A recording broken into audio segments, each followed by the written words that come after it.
नमस्कार मित्रांनो, Maharashtra nursing officer या यूट्यूब चॅनलमध्ये आपलं स्वागत आहे.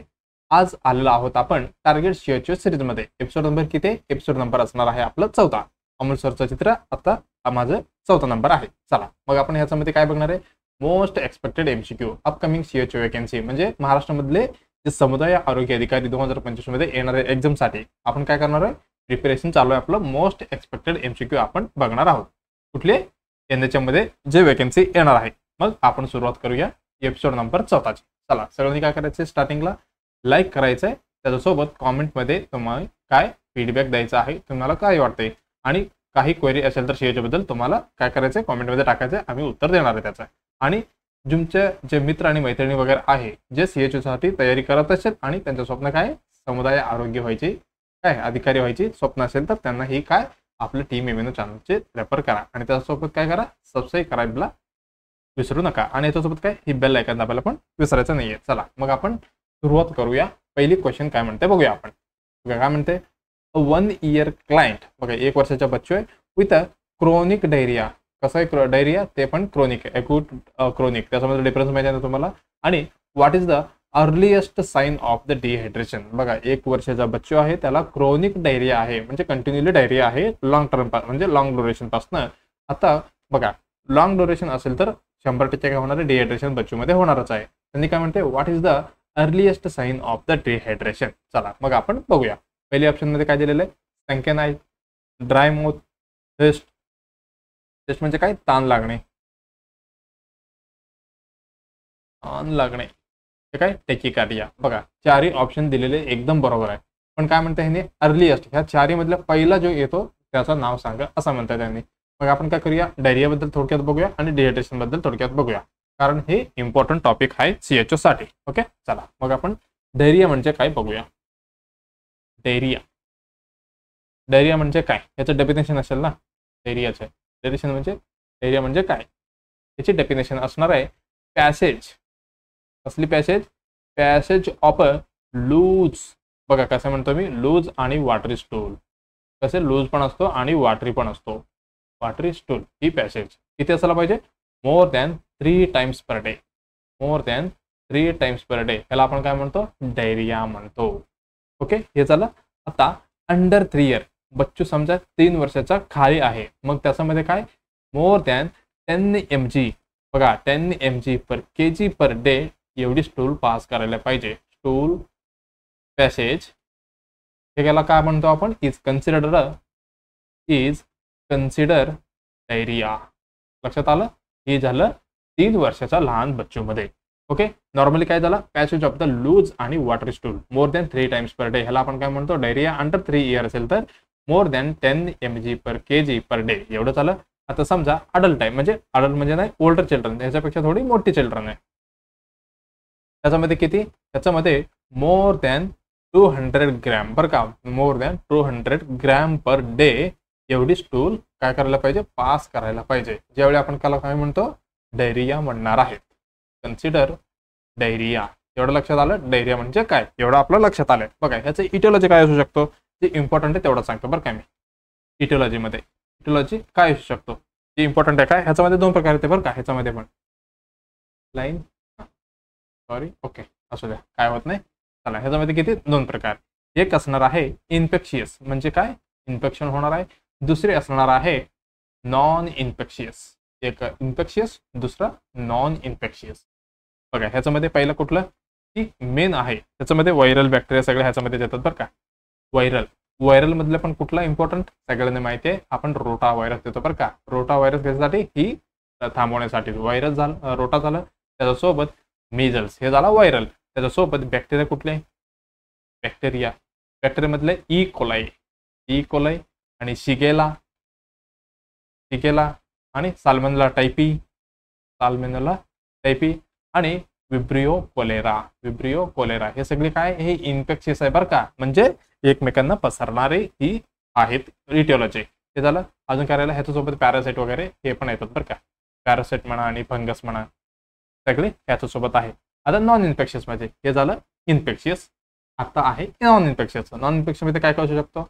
लॅक्टोज इंटॉलरन्स ही सेकंड मोस्ट कॉमन आहे बरं का. कुठली? सेकंड मोस्ट कॉमन आहे, सेकंड मोस्ट कॉमन. हे झालं लॅक्टोज इंटॉलरन्स. त्यासोबत सिलियाक डिसीज. ही सगळे डिसीज पण जे इम्पॉर्टंट आहे मी एक एक एक एक नेक्स्ट एपिसोडमध्ये एक एक एक आणतो बरं का. हे झालं हिर्चपंग. हिर्चपंग सगळ्यांना माहिती आहे. हिर्चपंग्स डिसीज ही सगळी काय, ही नॉन इन्फेक्शियस आहे, म्हणजे इन्फेक्शन नाही बसणार, म्हणजे ही सगळी जेनेटिक वगैरे असणार आहे. हे झालं इटिओलॉजी बद्दल. आता काय बघायचं आपल्याला, डायरिया तर आपण बघितलं. आता याच्यामधलं टाईप पण बघूया आपण. Types of diarrhoea. Types of diarrhoea कुठली कुठली टाईप असणार आहे, त्याच्यामध्ये 2 प्रकार आहे अकॉर्डिंग टू ड्युरेशन वरती. आता आम्ही जस्ट क्वेश्चन मध्ये काय होतं, क्रोनिक होता. हे आता कसे आपण डिवाइड करणार, ह्याच्यामध्ये किती 3 प्रकार असतो. एक असणार ॲक्यूट, दुसरं असणार क्रोनिक, तिसरा कुठला पर्सिस्टंट. हे आहे 3 प्रकार. बघा ॲक्यूट म्हणजे काय, लेस दॅन 2 वीक, लेस दॅन 2 वीक किंवा 14 दिवसापेक्षा कमी. हे झालं क्रोनिक, सॉरी ॲक्यूट. ॲक्यूट म्हणजे कमी झालं. आता क्रोनिक, क्रोनिक म्हणजे मोर दॅन 2 वीक किंवा 14 पेक्षा जास्त दिवस. एवढं झालं त्याच्यासोबत. बघा विथ कसे कंजनायटल, कंजनायटल कॉज, हे पण लक्षात ठेवा बरं का, कंजनायटल कॉज वगैरे असेल तर. हे झालं. आणि पर्सिस्टंट मध्ये काय, more than 2 week, more than 2 week with infectious cause. त्याच्यामध्ये काय असणार आहे, इन्फेक्शियस कॉज असणार आहे. कशामध्ये, पर्सिस्टंट मध्ये. हे झालं टाइप्स ऑफ डायरिया मधलं अकॉर्डिंग टू ड्युरेशन. अजून कुठलं आहे, अकॉर्डिंग टू टूल कंटेंट वरती. टूल कंटेंट वरती हे खाली दिलेलं मी आता सांगतो, जे इम्पॉर्टंट आहे बरं का, खूप वेळा विचारलेले क्वेश्चन आहे. समजा rice water tool, rice water diarrhoea कशामध्ये असतो, सगळ्यांना माहिती आहे. कशामध्ये, कोलेरामध्ये. ह्याला राईस वॉटर स्टूल पण म्हणतात बरं का, त्याच्यामध्ये भेटणार आहे कोलेरामध्ये. हे झालं ह्याच्याबद्दल. अजून काय, पी सूप. कुठलं, पी सूप डायरिया. ह्याचं हे कशामध्ये असणार आहे, हे असणार आहे टायफॉइड मध्ये. हे पण लक्षात ठेवा. आणि अजून एक कुठला राहिलं, अजून एक आहे ब्लड डायरिया. म्हणजे डायरियामध्ये काय दिसणार, ब्लड दिसणार आहे. हे कशामध्ये, हे असणार आहे डिसेंट्रीमध्ये. बघा डिसेंट्रीचा पण कॉज 2 आहे. कुठली कुठली, ह्याच्यामध्ये 2 प्रकार आहे. अम्योबिक एक, आणि अजून एक कुठला, बेसिलरी. एवढे विचारत नाहीये पण लक्षात ठेवा. हे झालं बेसिलरी. बेसिलरीचं कॉज काय, मी जस्ट सांगितलं तुम्हाला वरती, काय सिकेला. ठीक आहे, सिकेला असणार आहे. ओके, एवढं लक्षात ठेवलं तरी बस आहे. बघा हे आपण बघितलं. आता काय मेन काय होतं आपलं, 1 इयर क्लायंट होतं. क्रोनिक म्हणजे आपल्याला समजलं मोर दॅन 2 वीक पाहिजे. आणि डायरिया म्हणजे काय, पॅसेज ऑफ लूज स्टूल किंवा वॉटरी स्टूल किती पाहिजे, more than 3 times per day. एवढा आपण अभ्यास केलो. आणि नेक्स्ट काय म्हणते बघा, what is the earliest sign of the dehydration. मग आता आपल्याला काय बघावं लागेल, ते अपिअरन्स आहे. अपिअरन्स आहे त्याच्यामध्ये भेटणार आहे, ते आपल्याला बघावं लागेल. बघा काय काय भेटतं याच्यामध्ये, डिहायड्रेशन भेटणार आहे. डायरियामध्ये मेनली भेटणार आहे डिहायड्रेशन. कारण लूज स्टूल हे लूज आणि वॉटर स्टूल मध्ये काय होणार आहे, बॉडी मधलं मॅक्झिमम जास्त काय होणार आहे, फ्लूइड लॉस होणार आहे. म्हणून काय पेशंटमध्ये डिहायड्रेशन 100% दिसणार आहे. त्याच्यासोबत जे स्टूल सोबत अल्कोहोलिसिस जास्त जाणार आहे. म्हणून काय झालं, मेटाबॉलिक ऍसिडोसिस होणार आहे. ऍसिडोसिस होणार आहे. आता समजा वॉमिटिंग झालं तर काय होतं, मेटाबॉलिक अल्कोहोलिसिस. हे पण तुमच्या लक्षात असायला पाहिजे. हे झालं. आणि त्याच्यासोबत इलेक्ट्रोलाइट इम्बॅलन्स. इलेक्ट्रोलाइट इम्बॅलन्स त्याच्यामध्ये पण स्पेशली कुठला इम्बॅलन्स म्हणजे मेनली कुठला असतो, त्याच्यामध्ये मेनली असणार आहे कुठला, हायपोकॅलेमिया. म्हणजे पोटॅशियम कमी होणार आहे. ज्या पद्धतीने डायरिया चालू आहे. ओके, एवढं आपण बघितलं. त्याच्यामधला आपल्याला काय बघायचे, सिम्पटम्स बघायचा आहे. चला मी डायग्राम आणलं वाटते. Symptoms of the dehydration. याच्यामध्ये काय काय दिसणार आहे, टेस्ट बघा आहे ना, खूप ताण लागलेलं आहे आणि फेटिंग आणि भूक पण लागते, हे अशक्त पण झालेलं आहे. आणि मसल क्रॅम्प्स, कन्सन्ट्रेटेड युरिन. बघा पाणी कमी घेतल्यावर कन्सन्ट्रेटेड युरिन पण येतो. आणि हिस्ट स्ट्रोक, आय इचिंग, ड्राय आणि संकेन आईज. बघा ड्राय आणि संकेन आईज. आणि रॅपिड हार्ट रेट म्हणजे काय झालं, टॅकिकार्डिया. हे पण ऑप्शनमध्ये होतं बरं का, टॅकिकार्डिया होता, हेडेक होता आणि इरिटेबिलिटी हे सगळी होती. पण त्यांनी काय विचारलं होतं, ड्राय माउथ आणि स्टिक सलाव. हे झालं. एकदम पहिली येणारे जे साईन आहे ते कुठले आहेत, काय होतं इकडे, संकेन आईज, ड्राय माउथ आणि थर्स्ट. आणि हे काय, टॅकिकार्डिया. बघा संकेन आईज पण असणार आहे का, येस. बघा हे कशामध्ये असणार आहे, ज्यावेळी patient moderate to severe dehydration, moderate to severe dehydration मध्ये असणार, ज्यावेळी ही भेटणार आहे. मग लवकर झाले का, नाही. ड्राय माउथ भेटणार आहे का? ड्राय माउथ पण भेटणार आहे आफ्टर कधी? आफ्टर माइल्ड डिहायड्रेशन नंतर भेटणार आहे. हे काय टॅकिकार्डिया हे एकदम लेट असणार आहे, हे लेट साईन झालं. मग आता राहिलेलं कुठलं? थेस्ट. हे काय एकदम लवकर येणार आहे. हे काय अर्लिएस्ट साईन ऑफ डिहायड्रेशन आहे. कुठली? थेस्ट म्हणजे ताण लागणे. Earliest sign of the dehydration. मग आपलं उत्तर कुठलं झालं? तिसरं उत्तर एकदम बरोबर आहे. चला मग आपण नेक्स्ट क्वेश्चन कडे जायचं. अगोदर डायग्राम कुठले बघा. हा, according to WHO clinical types of the dehydration. बघा त्याच्यामध्ये अजून एक विचारलं मी. त्याच्यामध्ये टाइप्स ऑफ डिहायड्रेशन तुम्हाला एकदा विचारतात. टाइप्स ऑफ डिहायड्रेशन हे पण इम्पॉर्टंट आहे बरं का. टाइप्स ऑफ डिहायड्रेशन याच्यामध्ये कुठं अकॉर्डिंग टू सिव्हिरिटी वरती असते. सिव्हिरिटी ह्याच्यामध्ये कुठली प्रकार येणार? माइल्ड, मॉडरेट आणि सिव्हिअर ह्या पद्धतीने येणार. माइल्ड म्हणजे काय, मॉडरेट म्हणजे काय, सिव्हिअर म्हणजे काय. आता समजा 2 ते 5% बघा 2 ते 5% टोटल बॉडी फ्लुइड लॉस झाला असेल तर आपण त्याला काय म्हणतो? माइल्ड म्हणतो. आता समजा 6 ते 9% टोटल बॉडी फ्लुइड लॉस झालेला आहे, मग त्याला आपण काय म्हणतो? मॉडरेट. 10 किंवा मोर दॅन 10% पेक्षा जास्त टोटल बॉडी फ्लुइड लॉस झालं तर आपण काय म्हणतो? सिव्हिअर डिहायड्रेशन म्हणणार आहे. हे अकॉर्डिंग टू कसं झालं? सिव्हिरिटी. त्याच्यासोबत अजून एक कुठलं? अकॉर्डिंग टू काय इथं आहे बघा WHO. हां, according to WHO clinical type of dehydration. बघा ह्याच्यामध्ये किती प्रकार असणार आहे? इथं क्रायटेरिया दिलेले आहे. नो हायड्रेशन, सम डिहायड्रेशन, सिव्हिअर हायड्रेशन म्हणजे 3 प्रकारचे दिलेलं आहे. हे एकदम इम्पॉर्टंट आहे, नोट करून घ्या किंवा स्क्रीनशॉट काढून घ्या बरं का. क्रायटेरिया कसं आहे बघा. नो हायड्रेशन असेल तर बघा लेवल ऑफ कॉन्शियस कसं असणार आहे? बच्चूची म्हणजे पेशंटची ऍक्टिव्ह असणार आहे. आय एकदम चांगला असणार आहे. टीयर कसं असणार आहे? एकदम प्रेझेंट असणार आहे. गम आणि टंग मॉइस्ट असणार आहे. टेस्ट कसं असणार आहे? नॉर्मल म्हणजे ड्रिंक्स नॉर्मली. स्किन टर्गर कसं एकदम normal. In case of some dehydration थोडी वाढले तर कसं होणार आहे? पेशंटमध्ये कॉन्शियसनेस, रेस्टलेसनेस आणि इरिटेबल होणार आहे. आणि आय थोडी संकन झालं होत आहे. आणि टीयर पण प्रेझेंट असतो बरं का. आणि गम्स आणि थोडी ड्राय झालेलं आहे. आणि टेस्ट काय व्हेरी थिस्टी आणि ड्रिंक अर्जरले म्हणजे पिण्यासारखं वाटतंय त्याला. आणि हे काय स्किन टर्गर कसं असणार आहे? गोज बॅक स्लोली, थोडी स्लोली जाणार आहे. पण समजा सिव्हिअर डिहायड्रेशन असेल तर पेशंट करते लिथार्जिक आणि फ्लॉपीमध्ये असणार.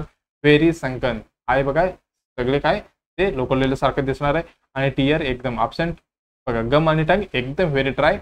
टेस्ट लागणार आहे का? No thirst. Unable to drink म्हणजे एवढी ताण लागते की त्याला ओके एवढी अशक्त होताना बच्चू सिव्हिअर डिहायड्रेशन मध्ये त्याला पाणी पिऊच वाटेना म्हणजे अनएबल टू ड्रिंक, त्यांना पिता पण येईना तसं परिस्थिती होणार आहे डिहायड्रेशन मध्ये. व्हेरी डेंजरस आहे बरं का डिहायड्रेशन.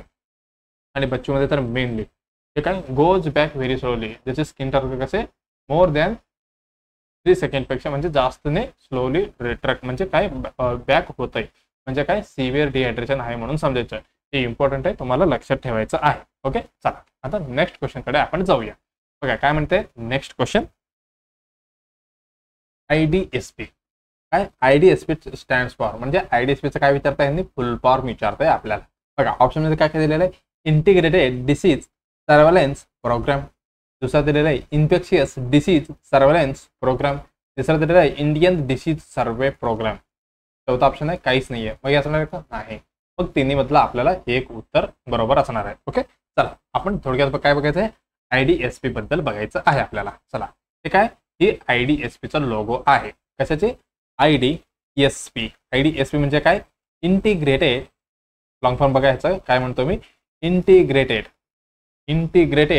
Disease surveillance. कसे? सर्व्हेलन्स. पी म्हणजे काय? ही प्रोग्राम आहे IDSP. त्याच्यामध्ये आपण काय करणार आहे? प्रोग्राम ही नॅशनल हे बघा नॅशनल प्रोग्राम आहे म्हणजे ऑल ओव्हर इंडियामध्ये चालणारे नॅशनल प्रोग्राम आहे. कधी लॉन्च झाले हे पण तुम्हाला विचारू शकतात. ही लॉन्च झालेलं आहे 2004 मध्ये.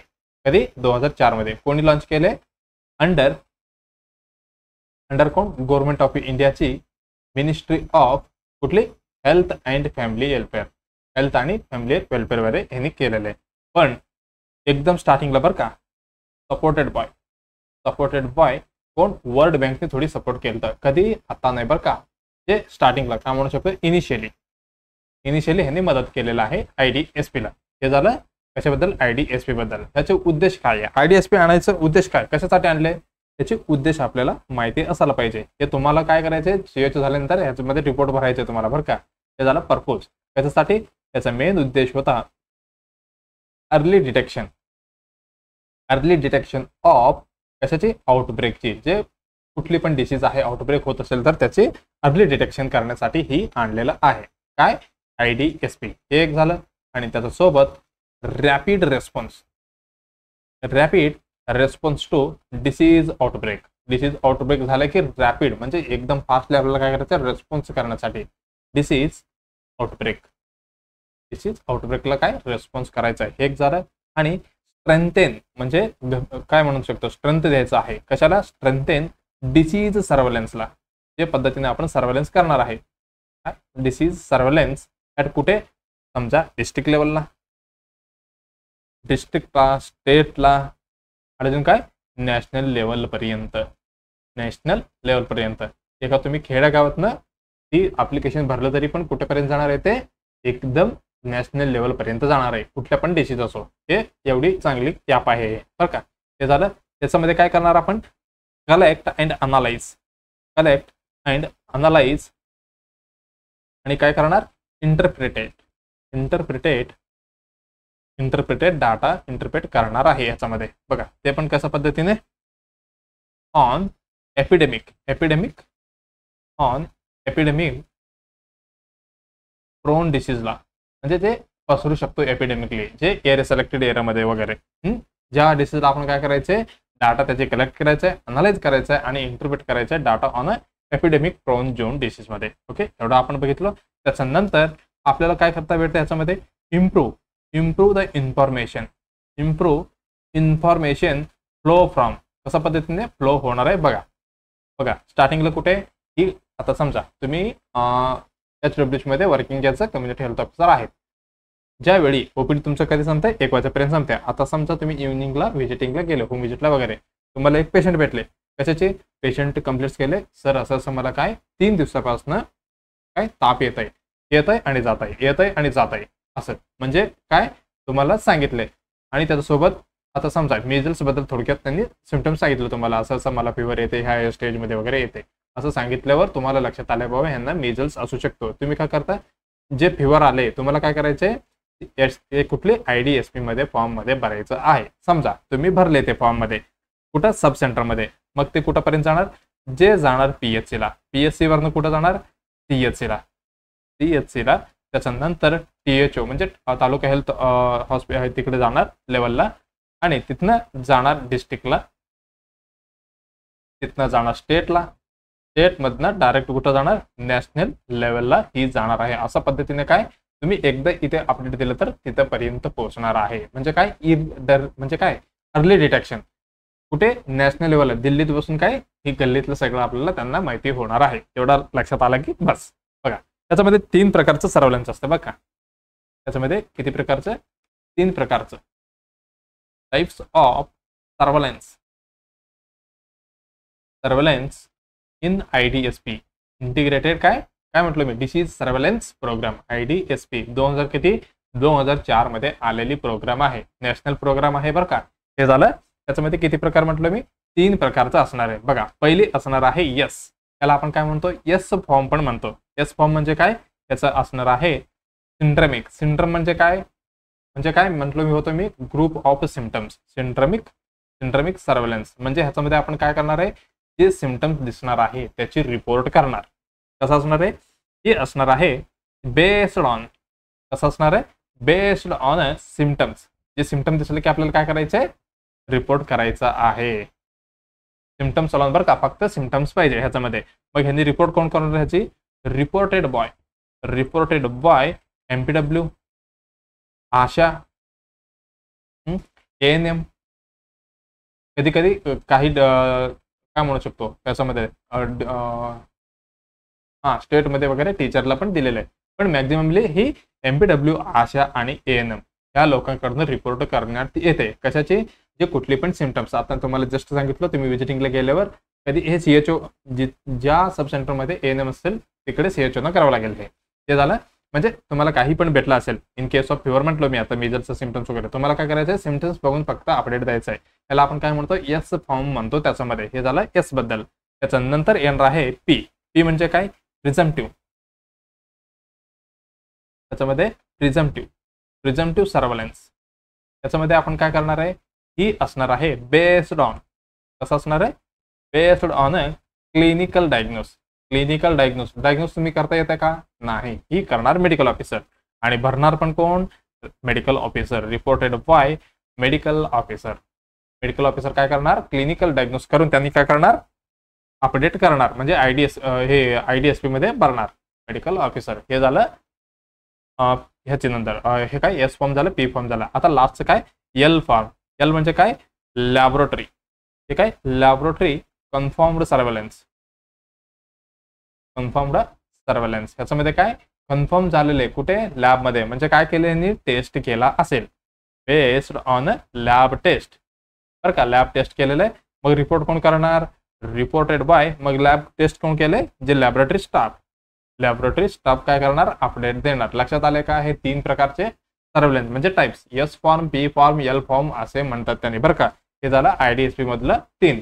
पहिलं कोण भरतं, एस मधला. एस म्हणजे लक्षात ठेवायचं काय, आशा म्हणजे MPW, आशा, ANM हे लोक भरतात. म्हणजे एस म्हणजे सब सेंटर लेवल असं लक्षात ठेवायचं आहे. एस म्हणजे काय, एस म्हणजे सब सेंटर लेवलला भरायचं आहे. पी म्हणजे काय, ही भरायचं आहे PH लेवलला असं लक्षात ठेवायचं. पी म्हणजे काय, PH मध्ये कोण असणार आहे, मेडिकल ऑफिसर. हे लक्षात आलं. आता एल म्हणजे माहितीच आहे काय, एल म्हणजे लॅब असे. एवढं लक्षात ठेवलं तरी तुमच्या लक्षात राहणार आहे. चला मग आपलं उत्तर कुठे भेटणार आहे बघा. काय इंडियन डिसीज सर्वे प्रोग्राम नाही, इन्फेक्शियस डिसीज सर्व्हेलन्स प्रोग्राम नाही आहे, इंटिग्रेटेड डिसीज. बघा ही एकदम उत्तर बरोबर असणार आहे. कुठली, पहिला उत्तर. IDSP बद्दल तुम्हाला बरंच माहिती झालं आता. ओके, चला आता काय करायचं, आपल्याला नेक्स्ट क्वेश्चनला जायचं आहे. काय म्हणते बघा, male condom protect against the following. म्हणजे सगळे खालीले म्हणजे काय करतात, प्रोटेक्ट करतात खाली दिलेला. फक्त काय म्हणते, एक्सेप्ट म्हणते, म्हणजे एकला सोडून. बघा ऑप्शन मध्ये काय काय दिलेलं आहे, HIV एड्स, STD म्हणजे काय, सेक्शुअल ट्रान्समिटेड डिसीजेस, म्हणजे सेक्शुअल ट्रान्समिशन होणारे जे डिसीज आहे, पसरणार आहे ते. आणि प्रेग्नन्सी. चौथा दिलेला आहे जेनेटिक डिसऑर्डर. या 4 मधले आपल्याला बघायचं. बघा लास्ट क्लास म्हणजे माझा क्लास कुठलं होतं, 2 नंबर मधला होता एपिसोडचे. त्याच्यामध्ये जसं पद्धतीने आपण BCG ला पोस्टमॉर्टम केलो तसं पद्धतीने आपल्याला ह्याचं करायचं आहे. कारण हे पण इम्पॉर्टंट आहे आणि सब सेंटरमध्ये अवेलेबल असणार आहे तुम्हाला डिस्ट्रीब्युशन करण्यासाठी. मग ह्याच्याबद्दल तुम्हाला कम्प्लिटली माहिती असायला म्हणजे असायलाच पाहिजे, याच्याबद्दल तुम्हाला विचारणारच. चला मग आपण सुरुवात करूया कशाची, मेल कॉन्डम बद्दल. बघा मेल कॉन्डम ही कसली मेथड आहे, ही असणार आहे बॅरियर मेथड. कसली मेथड आहे, ही असणार आहे बॅरियर मेथड. हे काय करतो, ही करणार आहे प्रिव्हेंट. हे काय करतो, प्रिव्हेंट मीटिंग. कशाचं मीटिंग थांबवतो बघा, meeting of a live sperm. कशाची, लाईव्ह स्पर्म. आणि अजून काय, live secondary oocyte of a फिमेलची. बघा हे दोन्ही सोबत जाणारे म्हणजे होणारे मीटिंग, याला काय करतो, प्रिव्हेंट करणार आहे. कुठली, मेल कॉन्डम. हे झालं ह्याच्याबद्दल. आणि ह्याचं ट्रेड नेम काय, ट्रेड नेम ह्याचं ट्रेड नेम असणार आहे निरोध. काय, निरोध. ह्याचे मिनिंग काय असतो, प्रिव्हेन्शन. हे संस्कृत वर्ड आहे बरं का, प्रिव्हेन्शन. कुठली वर्ड आहे, संस्कृत. हे काय, संस्कृत वर्ड आहे. निरोध म्हणजे काय, प्रिव्हेन्शन. एवढं झालं. त्याच्यामध्ये हे कसं असणार आहे, ही असणार आहे मोस्ट कन्व्हेन्शनल मेथड असणार आहे.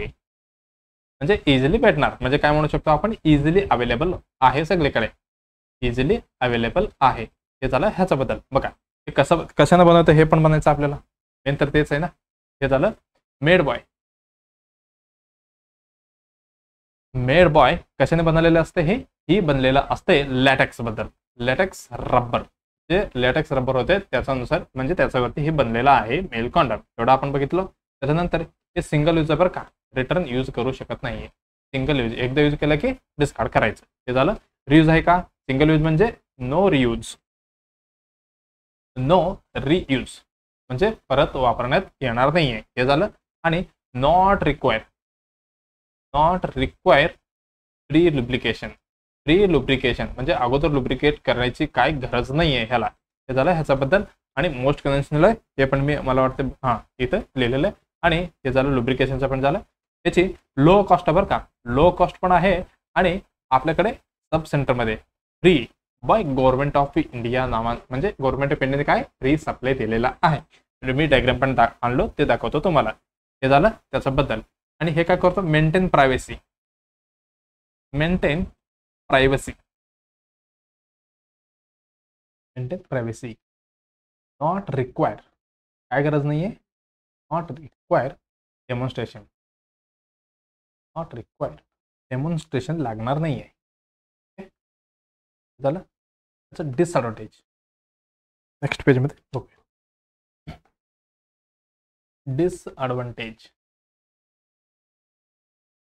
याचे डिसएडव्हान्टेज काय काय बघा. बिकॉज कशाने बनले होते हे इथे लिहिलेले बघा. हे काय लेटेक्स रबरने बनलेलं होतं. पण पुढे जाऊन हे काय लेटेक्स अलर्जी होऊ शकतो. लेटेक्स अलर्जी होऊ शकतो. एक झालं. आणि त्यासोबत अजून एक आहे डिक्रीज द प्लेजर. काय कमी होऊ शकतो, decrease the pleasure of sexual intercourse. Sexual इंटरकोर्सचे प्लेजर कमी होऊ शकतो. सेक्शुअल इंटरकोर्स एवढं आपण बघितलं त्याच्याबद्दल झालं बघा. आणि ही बॅरियर असल्यामुळे प्रोटेक्शन कसं असतं बघा. प्रोटेक्शन अगेन्स्ट कशाला प्रोटेक्शन करणार आहे ही कॉर्नर बघा. बॅरियर मेथड असल्यामुळे असणार आहे HIV, एड्स, अजून काय STDs, सर्व STD. Okay, sexual transmitted disease, sexual transmitted diseases. त्याला काय करतो, ही प्रोटेक्शन करतो म्हणजे होऊ देत नाहीये, प्रिव्हेंट करतो. एवढं आपण बघितलं. त्याचा फेल्युअर रेट पण आपल्याला माहिती असायला पाहिजे. फेल्युअर रेट जस्ट आपण लास्ट क्लासमध्ये बघितलो. फेल्युअर रेट त्याचं किती असणार आहे, फेल्युअर रेट याची असणार आहे 2 ते 14%. म्हणजे पर्सेंटेजमध्ये नसते बरं का. H100 ह्युमन पर इयर असं असते. हे काय परफेक्ट यूज झालं.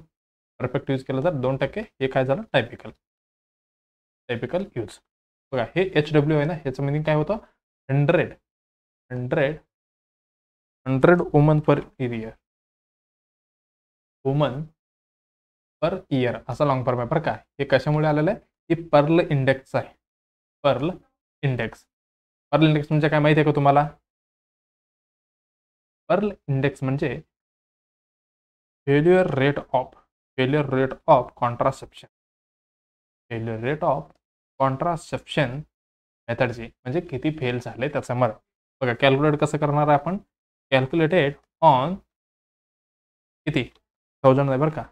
100 वुमन पर इयर अशा पद्धतीने आपण काय करणार आहे, पर्ल इंडेक्स अनुसार कॅल्क्युलेशन करून ही काय काढणार आहे, फेल्युअर रेट आपण काढणार आहे. ओके, चला आता क्वेश्चन काय होता आपला बघा. Male condom protect the against all the following except. HIV AIDS होता का, बरोबर. STD होतंय, बरोबर. बघा प्रेग्नन्सी पण प्रिव्हेंट करतो. कसे, मीटिंग काय सांगितलं होतं, meeting sperm and secondary oocyte. मग ही पण काय करतो, प्रिव्हेंट करतो म्हणजे प्रेग्नन्सी होत नाही. ओके, 1 2 3 एकदम बरोबर आहे.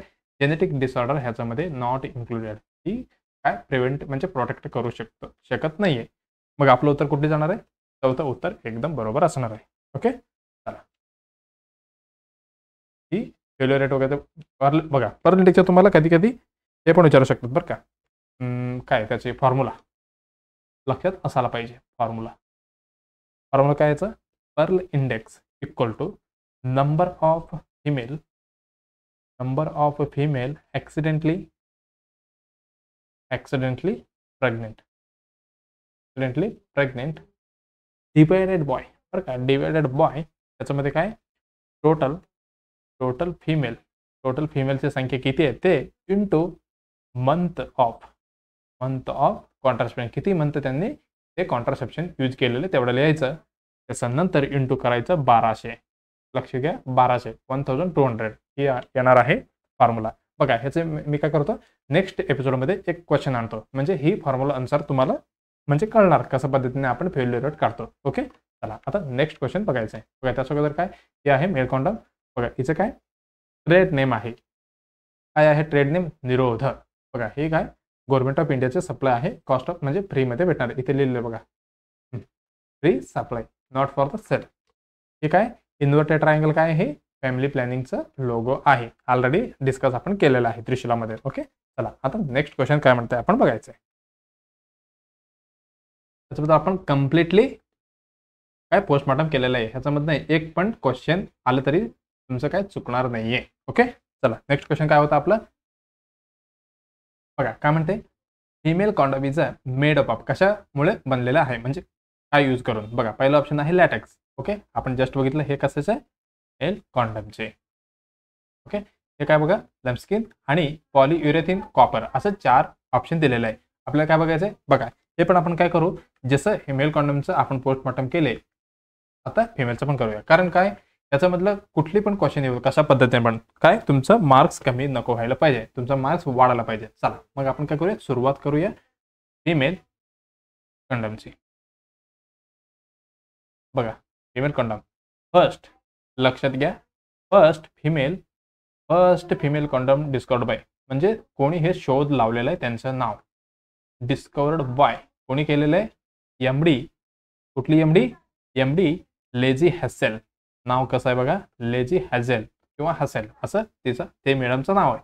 त्यांनी काय केलेलं शोध घेतलेला आहे. त्याचा ट्रेड नेम काय मेलचं काय होतं निरोध. आता फिमेलचं काय ट्रेड नेम त्याची असणार आहे फेमिडॉन याची ट्रेड नेम असणार आहे. कशामुळे बनलेलं आहे मेड अप ऑफ. ही उत्तर आपलं असणार आहे मेड अप ऑफ कशाने पॉलियुरेथिन. काय होतं आपलं इथे आहे बघा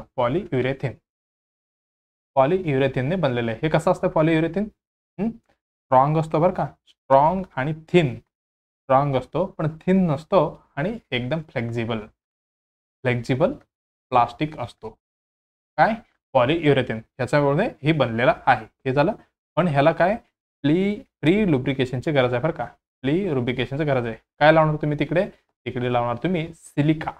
काय सिलिका बिफोर इन्सर्शन बरं का. इन्सर्ट करायचं अगोदरच हे लावायचं असतं म्हणजे कॉन्डम प्लेस करायचं अगोदर इन्सर्ट. हे झालं दर्शन. हे कसं असणार आहे मेल कॉन्डमला कसं होतं हे सिंगल रिंग होता इथे बघा सिंगल रिंग होता. ओके मी तिकडे हे पण लिहून पण दिलं तुम्हाला. हे झालं फिमेल कॉन्डमचं कसं असणार आहे हे असणार आहे इथे बघा इथे एक रिंग आहे.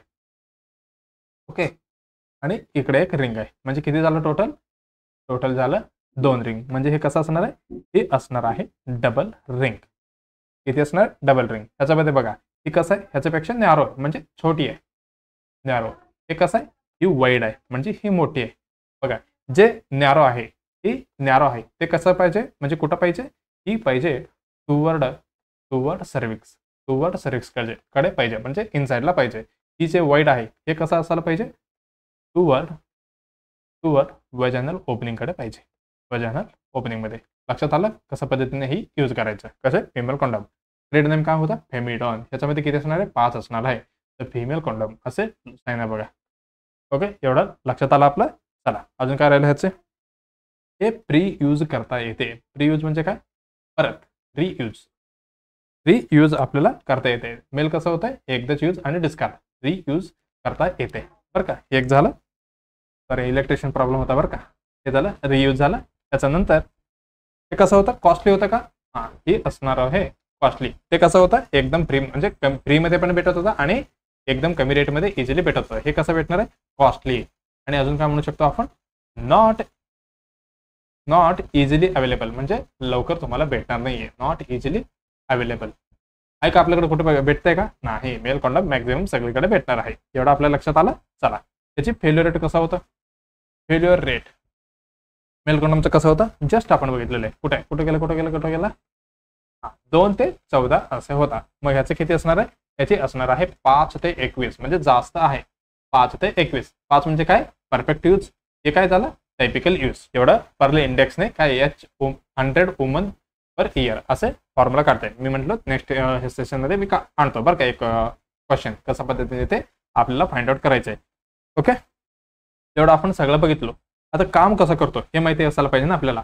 वर्क बाय कसं करतो, जे कॅपॅसिटेशन आहे, काय कॅपॅसिटेशन आहे त्याला काय करतो, स्टॉप करतो, किंवा त्याचे जे कॅपॅसिटेशन वर्क आहे त्याला काय करतो, कमी करतो. बघा कॅपॅसिटेशन म्हणजे काय, एकदम इजी भाषेमध्ये सांगायला गेलो तर काय, स्पर्म बिकम रेडीली, म्हणजे रेडी आहे कशासाठी, टू फर्टिलाइज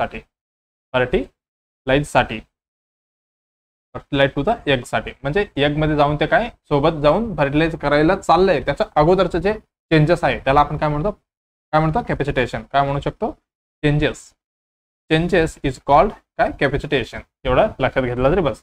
कॅपॅसिटेशन बघा हे पण विचारू शकतो, हे किती तास असतं, ड्युरेशन किती असतो, कुठे लिहू हा इथेच लिहितो, ड्युरेशन किती असतो, याची ड्युरेशन असणार आहे किती, 2 ते 6 तास. किती, 2 ते 6 तास. आणि एकदम मॅक्झिमम साईट कुठं आहे, कॅपॅसिटेशन मॅक्झिमम साईट कुठं होणार आहे हे पण लक्षात ठेवा. हे असणार आहे कुठे, फॉलोपियन ट्यूबमध्ये. एवढं लक्षात आलं. मग बस चला, हे झालं मेल कॉन्डोम बद्दल पण आपण डिटेलमध्ये अभ्यास केलो आणि फिमेल कॉन्डोम बद्दल. मग ह्याचं दोन्ही मधला पण कुठले पण ऑप्शन किंवा क्वेश्चन येऊ द्या, तुम्हाला काय हमखास मार्क्स पडणार आहे. फक्त एवढे लक्षात ठेवलं तरी बस. आणि शॉर्ट नोट बनवायचं आहे आणि जाताना रिव्हिजन करून जायचं आहे. बघा female condom is made up of copper आहे का, बघा कॉपरने आपण काय बनवतो, काय आयुडी, इंट्रायुटेरिन डेव्हिस, कुठली कॉपर टी वगैरे.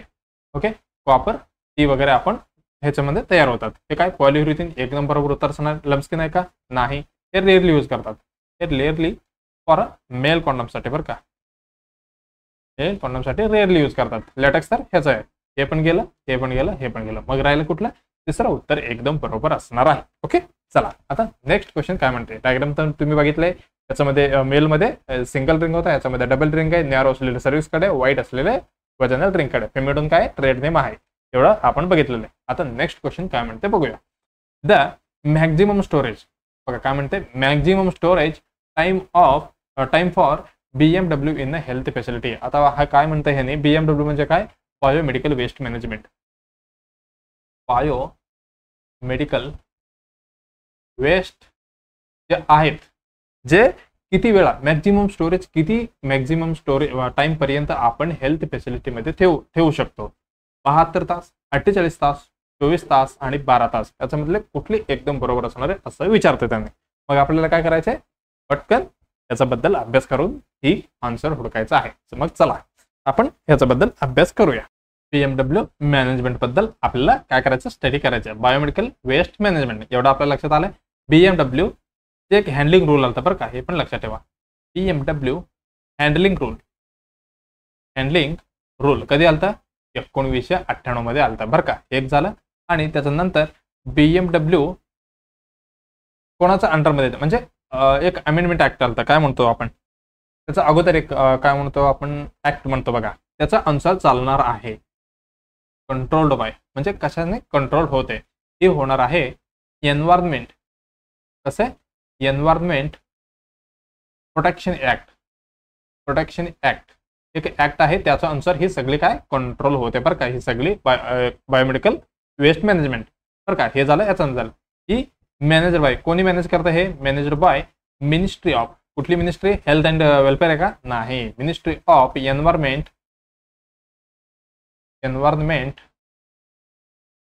Ministry of environment forest and climate change ह्यांनी ही असे रूल्स बनवतात आणि मॅनेज करतात. हे झालं. आणि लेटेस्ट अमेंडमेंट म्हणजे लेटेस्ट अपडेट म्हणू शकतो आपण.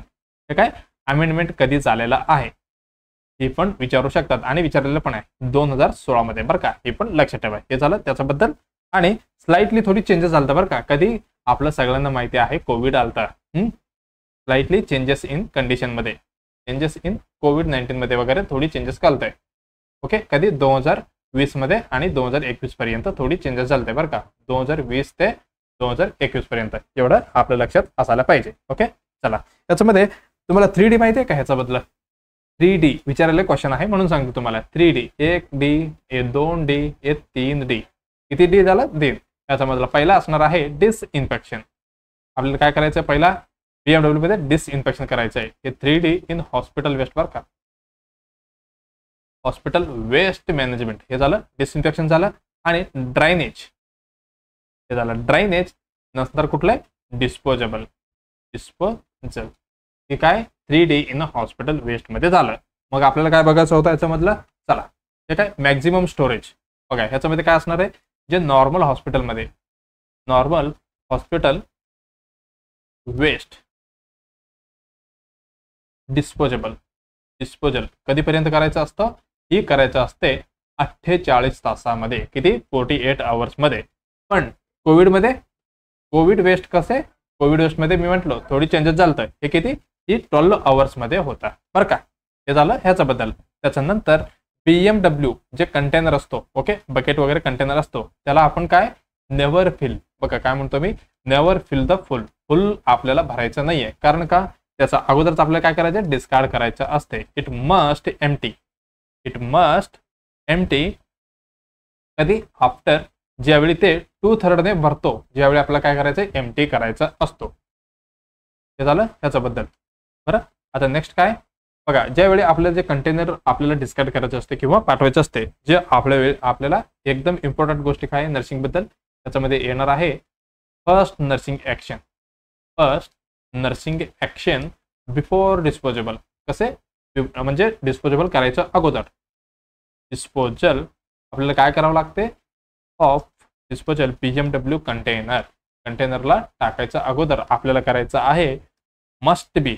ते पण कसे, मस्ट बी लेबल, त्याच्यावरती आपल्याला लेबल करायचं आहे. कशाने, बाय कुठला, बायो हजार्ड. तुम्हाला डायग्राम आणलेलं ते दाखवतो मी. बायो हेल्थ हजार्ड बरं का, बायो हजार्ड नाही, बायो हेल्थ हजार्ड. त्याचे काय लेबल करून द्यायचं आहे डिस्कार्ड करताना. एवढं लक्षात आलं.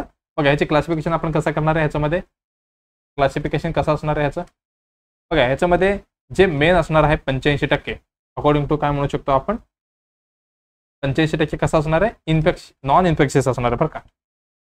नॉन इन्फेक्शियस किती असणार आहे, मग राहिले किती, 15% कसं असणार आहे, इन्फेक्शियस असणार आहे. त्याच्यामध्ये पण काय, सर्व जे कॅटेगरी यांचं सगळे डिवायडेड आहे बरं का. कॅटेगरी कुठले, 1 to 10. ते लक्षात आहे ना तुम्हाला. पहिला कुठलं आहे, जे फर्स्ट कॅटेगरीमध्ये येणार आहे, जे ह्युमन अॅनाटॉमिकल झालं, नंतर ॲनिमल अॅनाटॉमिकल जे वेस्ट पार्ट असते, हे सगळे 10 प्रकार आहे. मी नेक्स्ट ह्याच्यामध्ये म्हणजे येणाऱ्या क्लासमध्ये घेऊन येतो एक. ओके, मग आपण एवढा अभ्यास केला. आता चला ऑप्शन काय म्हणते, the maximum storage of the BMW in a health facility. 72 तास आहे का, नाही. 48 तास, हो, इथंच मी लिहिलेलं आहे. किती, 48 तास मध्ये आपल्याला काय करायचं असतं, वेस्ट डिस्पोजल आपण स्टोरेज करू शकतो. 48 नंतर आपण करू शकत नाही. मग आपल्याला काय करायचं, डिस्पोजेबल करायचंच आहे. 24 तास ही कशाबद्दल नाहीये. 12 तास कधी, ही झालं कोविड मधलं चेंजेस. मग आपलं उत्तर कुठलं जाणार आहे, बी एकदम उत्तर बरोबर जाणार आहे. ओके, चला मला वाटतं मी डायग्राम आणले का कशात, हा हे कशात, हे काय बायो हजार्ड. आपल्याला काय करायचंय, ही लेबल करायचं आहे. लेबल करून हे काय फर्स्ट नर्सिंग ऍक्शन आहे बरं का. ऍक्शन एवढं आपल्याला करावं लागेल, असं डायग्राम म्हणजे लेबल करून द्यावं लागेल. ओके, चला आता नेक्स्ट क्वेश्चन काय म्हणते आपल्याला बघायचं आहे.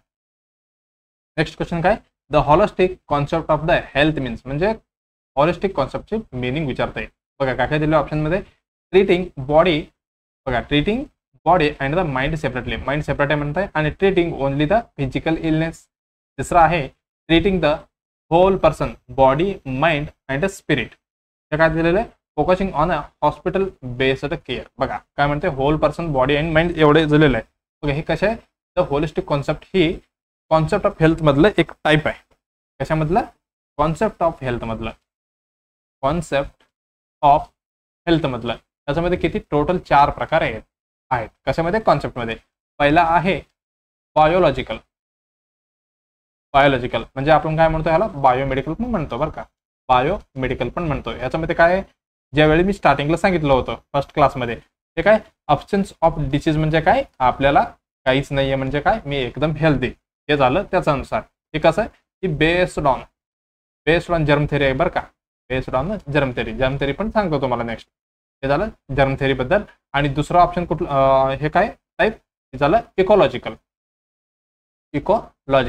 इकोलॉजिकल काय, ही कॉन्सेप्ट आहे. त्याच्यामध्ये काय होणार आहे, the health is a dynamic असणार आहे.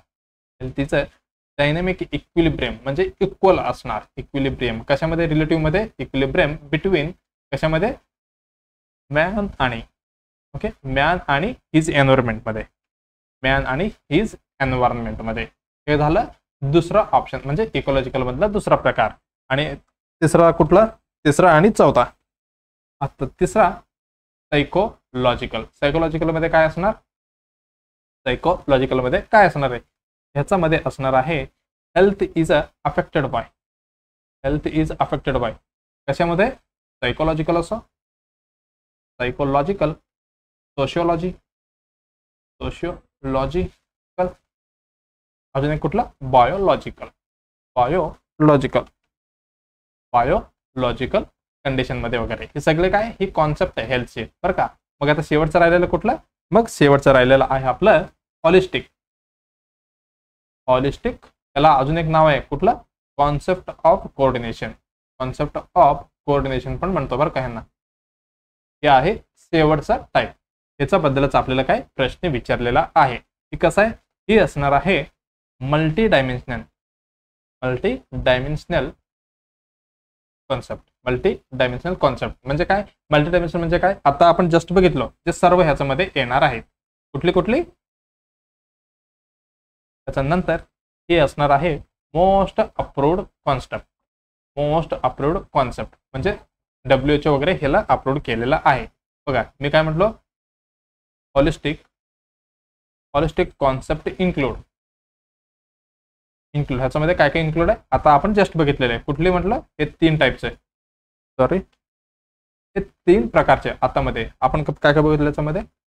बायोलॉजिकल, इकोलॉजिकल, सॉरी कुठे गेलं? बायोलॉजिकल, बायोलॉजिकल, इकोलॉजिकल, मग शेवटचं काय होतं? सायकोलॉजिकल. हे तिन्ही ह्याच्यामध्ये असणार आहे. कशामध्ये? हॉलिस्टिक मध्ये. म्हणून काय हे मोस्ट अप्रूव्ड कॉन्सेप्ट आहे. हे झालं. त्याच्यानंतर अजून पण विचारू शकतो बरं का. एक क्वेश्चन विचारू शकतो तुम्हाला. कुठले? हे झालं. ह्याच्याकडे क्वेश्चन विचारू शकतात. Which concept? कुठली कॉन्सेप्ट आहे? कॉन्सेप्ट प्रपोज्ड बाय कोण? प्रपोज्ड बाय WHO असे पण क्वेश्चन विचारू शकतात. मग तुम्हाला उत्तर काय सांगायचंय? आन्सर सांगायचंय कॉन्सेप्ट ऑफ काय? Concept of well-being. कुठली? कॉन्सेप्ट ऑफ वेलबिईंग तुम्हाला उत्तर सांगायचंय. हे काय करतो? Measures of quality of life. काय मेजर करतो? क्वालिटी ऑफ लाईफ मेजर करतो. कुठली? Concept of well-being. हे विचारू शकता बरं का. हे एक लक्षात ठेवायचं तुम्हाला. आता आपलं अजून कुठे गेलं? मेन हॉलिस्टिक मध्ये काय असतो? त्याच्यामध्ये असणार आहे साऊंड माइंड. मेन आहे बरं का हे. Sound mind in a sound body. Sound mind in a sound body. Sound mind in a sound body. Sound body in a काय? Sound family. बघा काय म्हणतो? Sound mind in a sound body, sound body in a sound family आणि sound environment मध्ये. हे काय? एकदम holistic कॉन्सेप्टचं मिनिंग आहे. एन्व्हायरमेंट. लक्षात आलं?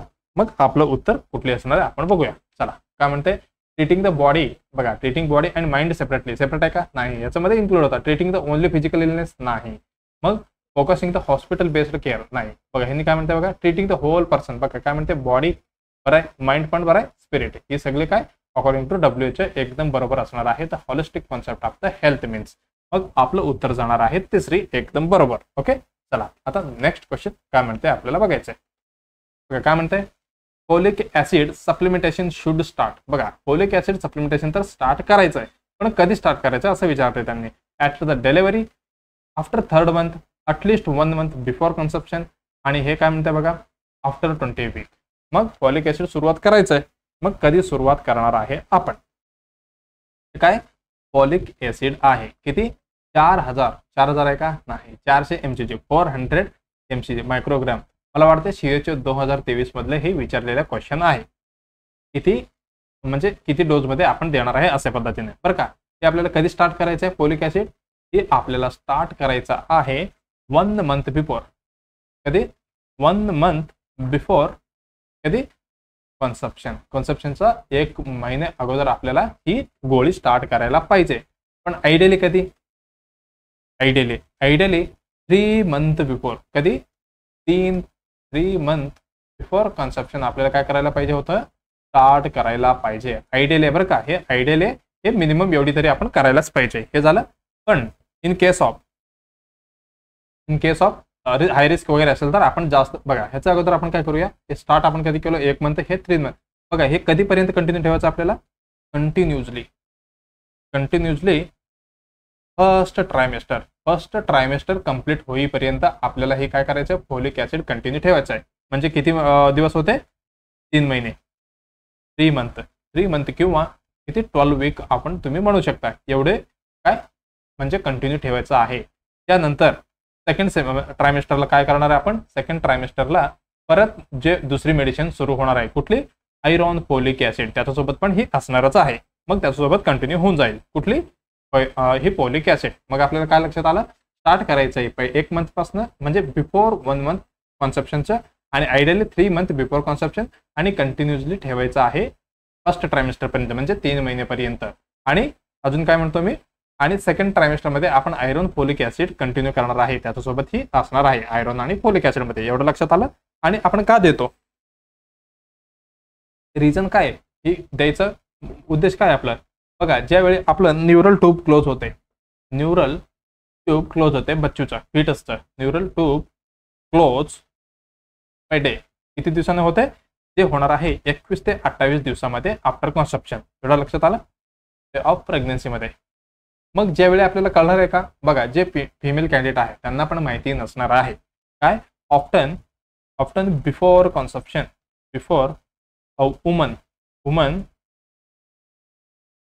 Often before woman even know, म्हणजे तिला पण माहिती नसणार आहे, इवन नो द प्रेग्नन्सीचा तिला पण माहिती नसणार आहे. मग त्यांना कळणार आहे का, ह्या दिवसाला बाबा असं काय होणार आहे, 21 ते 28 दिवस मध्ये न्यूरल ट्यूब क्लोज होणार आहे, आपल्याला काय पाहिजे, त्या दिवशी काय घेतलं पाहिजे, फोलिक ऍसिड घेतलं पाहिजे, असं समजणार आहे का, नाही. म्हणून आपल्याला काय कंटिन्युअली ठेवायचं आहे.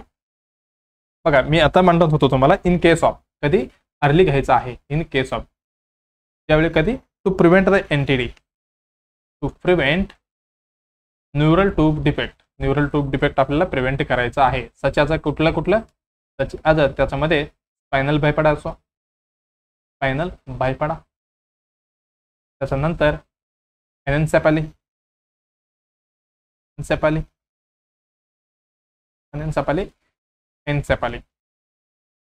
हे सगळे काय करायचं आपल्याला, प्रिव्हेंट करायचं आहे. बघा ज्यावेळी फोलिक ऍसिड मस्ट प्रेझेंट, त्यावेळी काय करायला पाहिजे, मस्ट प्रेझेंट असायला पाहिजे.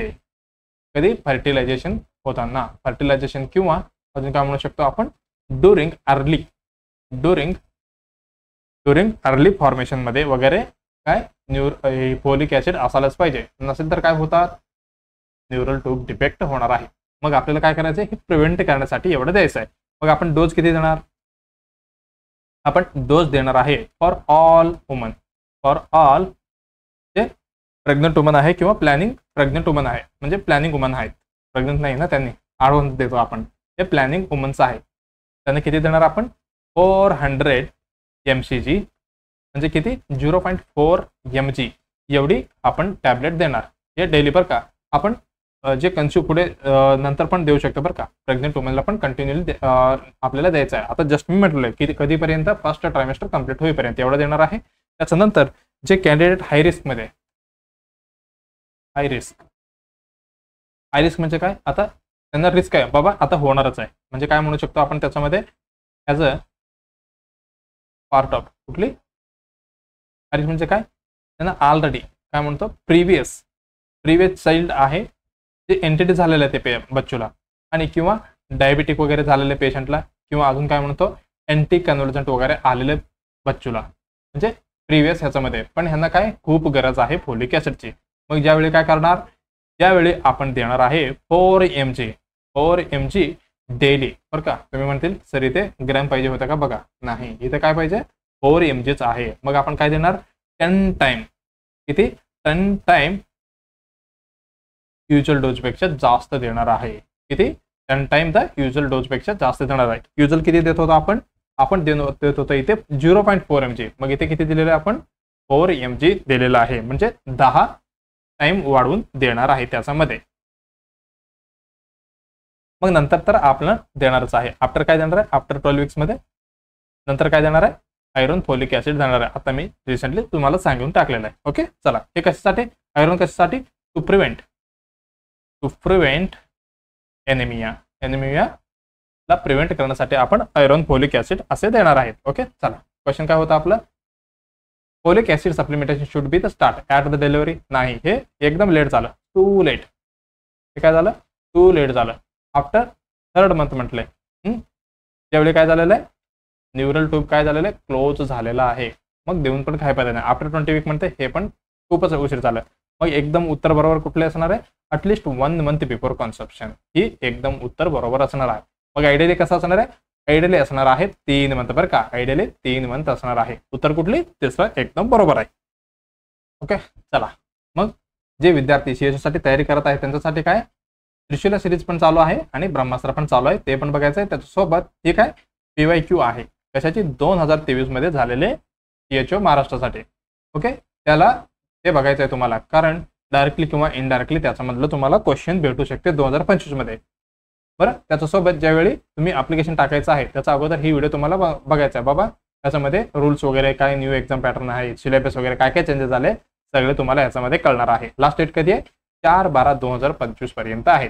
ओके, चला मग काय करायचं, सगळ्यांनी चॅनलला लाईक करायचं आहे आणि व्हिडिओला पण आणि कॉमेंटमध्ये फीडबॅक द्यायचा आहे. आणि तुमचं काही क्वेरी असेल तर तुम्ही विचारू शकता. आणि तुमचं जे मित्रमैत्रीण आहे सीएचओसाठी तयारी करत असेल त्यांना पण रेफर करा. आणि DMER DHS त्याच्यासोबत नॉर्सेटचं पण तयारी करत असेल तर त्यांना पण ही आपलं चॅनल रेफर करत जावा. ओके, आणि त्याच्यासोबत काय करायचं आहे, सबस्क्राईब करायचं आहे आणि बेल आयकॉन पण दाबायला विसरू नका. मग आपण काय करूया, आता हे 4था एपिसोड आहे. मग मी 5व्या एपिसोडमध्ये अमोल सर येणार, परत मी 6व्या एपिसोडमध्ये तुम्हाला लगेच भेटणार आहे. मग लवकरच भेटूया. धन्यवाद.